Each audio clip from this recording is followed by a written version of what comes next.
علیکم اسٹوڈنٹس، امید ہے آپ سب خیریت سے ہوں گے۔ آج اردو میں ہم اپنے یونٹ نمبر 24 مضمون نویسی کے عنوان کے تحت مضمون نمبر 4 پیارا ہمارا وطن پاکستان کا مطالعہ کریں گے۔ اس میں بھی ہمارے پاس مختصر عنوانات دیے گئے ہیں جن کے تحت ہم اس مضمون کو مکمل کریں گے، اور جب ہم تحریری کام کریں گے اس کا امتحانی پرچے میں یا امتحانی مقرر سے ہم اس کے یہ عنوانات نہیں لکھیں گے بلکہ اس کو مضمون کو پیراگراف کی شکل میں ہی تحریر کریں گے۔ اس مضمون کے ذریعے تحریک آزادی سے لے کر پاکستان کے قیام تک کا تمام منظر وہ بتایا گیا ہے۔ آئیے سبق کے مطالعے کا آغاز کرتے ہیں۔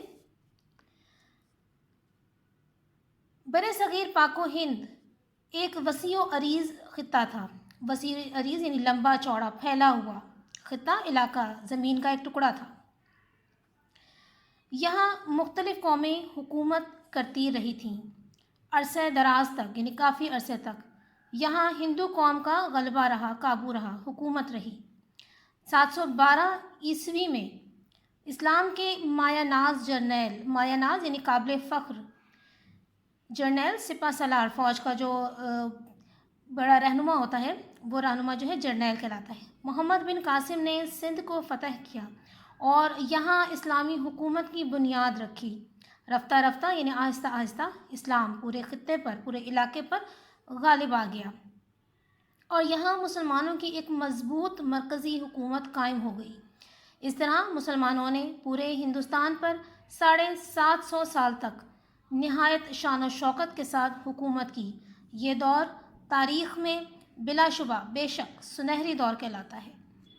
اس کے بعد غلامی کا دور، یعنی کہ یہاں پر مسلمان قوم کا عروج، ان کی حکومت کا عروج بیان کیا ہے، اور اس کے بعد یہاں بتایا گیا کہ کس طرح سے وہ حکومت زوال کا شکار ہوئی۔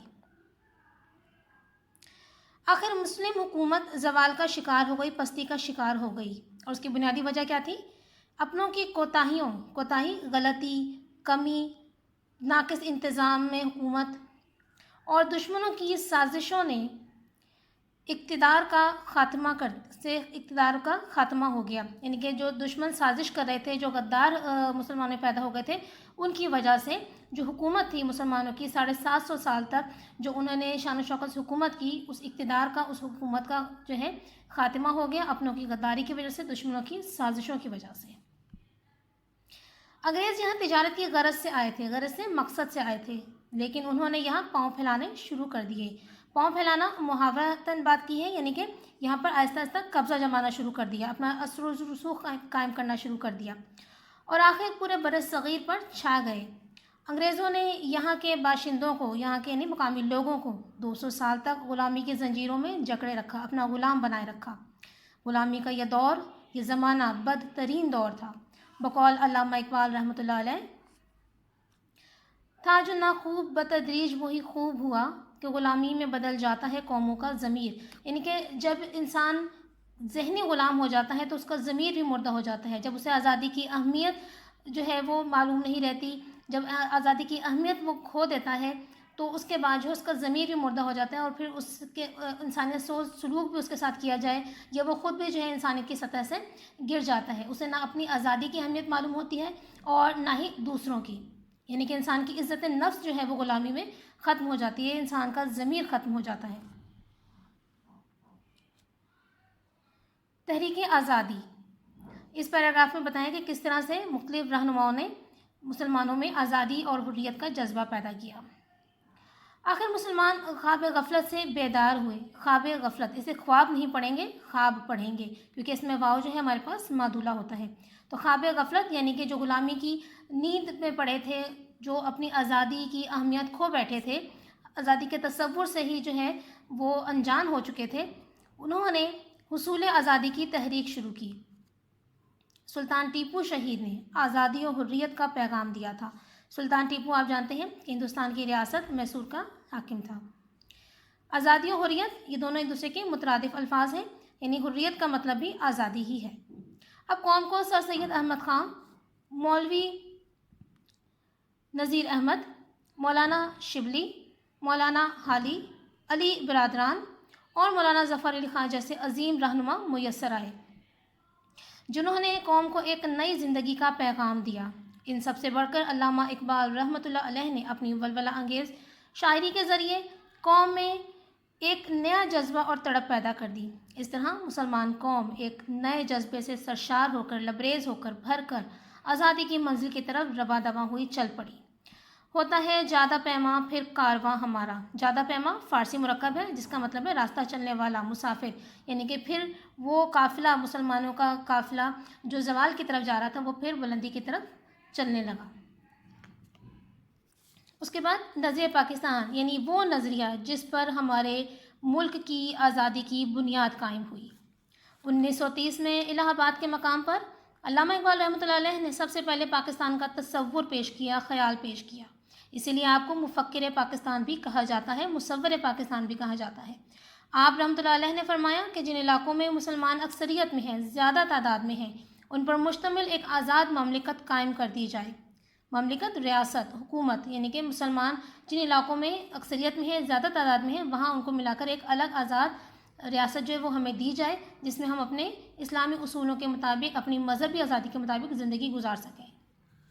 जहाँ मुसलमान अपने मज़हब और रिवायात के मुताबिक ज़िंदगी गुजार सकें। इस तरह अल्लामा इकबाल रहमतुल्लाह अलैह ने मुसलमानों को ज़हनी तौर पर क़याम पाकिस्तान के लिए तैयार कर दिया था। उन्होंने समझाया कि सबक फिर पढ़ सदाकत का, अदालत का, शुजाअत का, लिया जाएगा तुझसे काम दुनिया की इमामत का। इमामत होते पेशवाई, रहनुमाई, यानी कि जब मुसलमानों ने ये तमाम उसूल छोड़ दिए तो वो ग़ुलामी की ज़ंजीरों में जकड़े गए।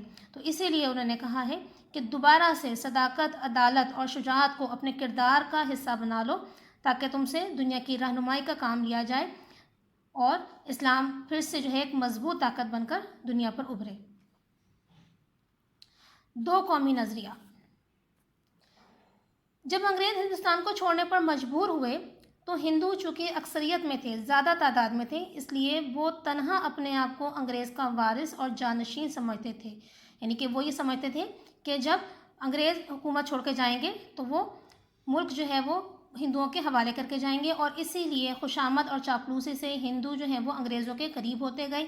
और जब तहरीक आज़ादी शुरू हुई थी, जंग आज़ादी में नाकामी हुई, तो हिंदुओं ने सारा मलबा जो है, सारा कसूर जो है वो मुसलमानों पर डाल दिया था कि हम शामिल नहीं थे, बल्कि ये जो है आपके ख़िलाफ़ तहरीक चलाने वाले, आज़ादी की तहरीक चलाने वाले लोग जो हैं वो मुसलमान कौम थे, जिससे अंग्रेज़ हुकूमत के दिल में जो है मुसलमानों के ख़िलाफ़ मज़ीद अनाद पैदा हुआ।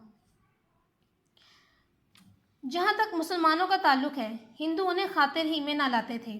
खातिर में ना लाना इसका मतलब होता है तवज्जो ना देते थे, उन्हें कोई अहमियत ना देते थे, ये भी मुहावरा है। पंडित नेहरू ने दावा किया कि हिंदुस्तान में सिर्फ दो ताकतें हैं, एक अंग्रेज़ और दूसरी कांग्रेस। लेकिन कायद-ए-आज़म मोहम्मद अली जिन्ना रहमतुल्लाह अलैह ने इस चैलेंज का, इस दावे का जवाब ये कहकर दिया कि यहाँ तीन ताकतें हैं और तीसरी ताकत मुसलमान है। कायद-ए-आज़म रहमतुल्लाह अलैह ने दलाइल से साबित किया कि मुसलमान मज़हब, तारीख़, तहज़ीब, लिबास और ज़ुबान, ग़रज़ हर लिहाज से हिंदुओं से अलग कौम है। यहाँ तक कि हिंदू गाय को खुदा मानकर उसकी पूजा करते हैं, उसकी इबादत करते हैं, लेकिन मुसलमान गाय के गले पर छुरी फेरते हैं और उसे अपनी खुराक बनाते हैं। फिर दोनों कौमें किस तरह यकजा एक जगह रह सकती हैं? यही दो कौमी नज़रिया क़याम पाकिस्तान की बुनियाद पर। आज हम मज़मून के इब्तिदाई निस्फ़ हिस्से का मुताला किया है हमने, और ये जो है मज़मून आपने इब्तिदाई निस्फ़ हिस्सा हमारा वतन पाकिस्तान आपने अच्छी तरह से याद करना है। अगले सबक तक के लिए इजाज़त दीजिए। अल्लाह हाफ़िज़।